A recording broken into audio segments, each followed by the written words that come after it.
So far, we introduced quite a few notions about regressions. Most statistics books start by introducing regression assumptions directly, but we prefer to talk about the intuition behind regressions first, and then introduce you to regression assumptions.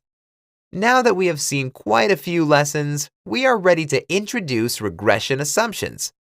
Here, we divide them into 5 assumptions. You should know all of them and consider them before you perform regression analysis. We will have a separate lesson for each one.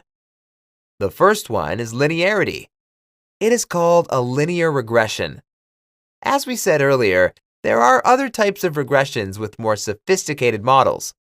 The linear regression is the simplest one and assumes linearity. Each independent variable is multiplied by a coefficient and summed up to predict the value. The second one is endogeneity of regressors. Mathematically, this is expressed as the covariance of the error, and the x's is 0 for any error or x. The third assumption is normality and homoscedasticity of the error term. Normality means the error term is normally distributed. The expected value of the error is 0, as we expect to have no errors on average.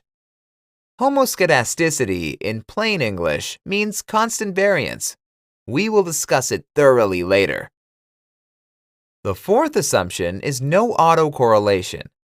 Mathematically, the covariance of any 2 error terms is 0. That's the assumption that would usually stop you from using a linear regression in your analysis. And the last one is no multicollinearity.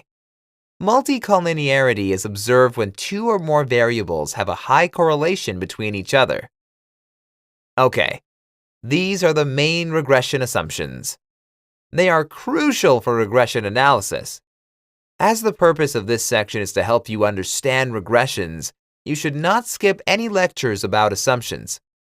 At your workplace, the biggest mistake you can make is to perform a regression that violates one of these assumptions.